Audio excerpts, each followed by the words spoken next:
Hi, this is Jen from Rose Fiber Studio. Today I'm going to do a quick demo on how to make the Deco Rose pattern. The complete Deco Rose pattern can be found on my blog at winrosefiberstudio.blogspot.com. To make the Deco Rose, we're going to start with a slip knot on our hook and then chain 21.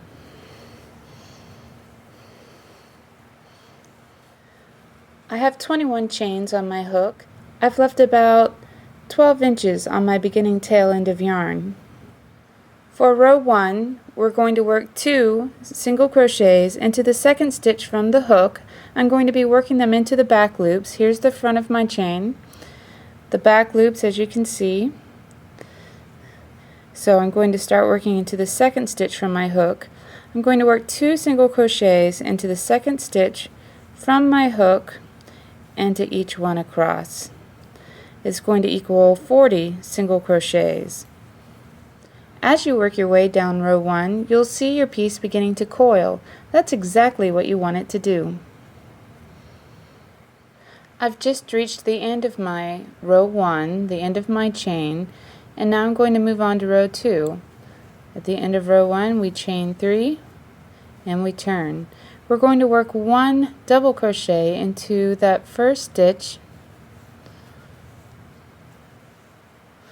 And now we're going to work 2 double crochets in each stitch across.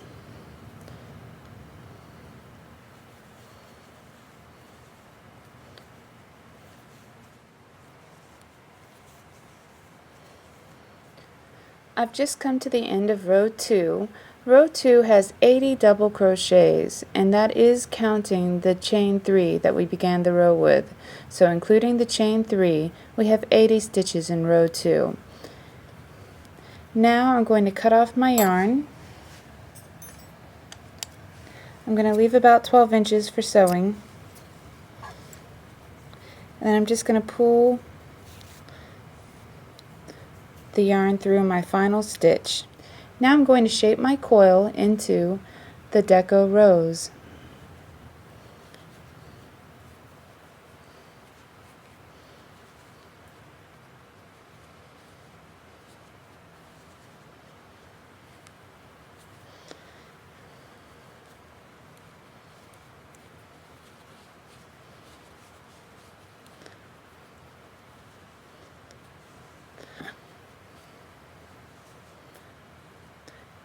This is a thicker yarn and a bigger hook, so this is a pretty big rose that I've just made.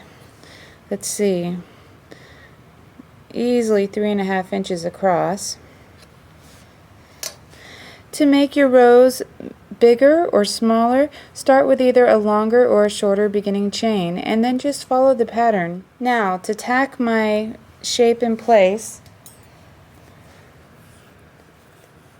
I'm going to thread 1 tail end. This is the beginning tail end, and it's the very center of my rosette. I'm going to take it and just pass it right through the middle of my flower. I'm going to turn the flower over. You can see the bottom looks nice and neat. If you kind of look into that center, you can see the end rose. To hold my shape in place, I'm going to weave my yarn in and out around the circle and try to pick up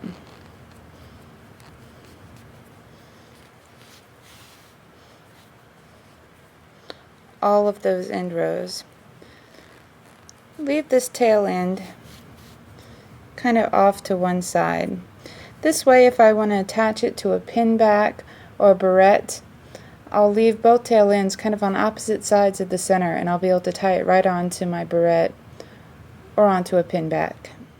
I'm going to turn my flower back over for a second and check it. See how things are coming. Sometimes you can feel and see if you've missed something that you'd like to have tacked down a little bit better. Now I'm going to thread the ending tail piece. The first thing I'm going to do is whip stitch it to the flower.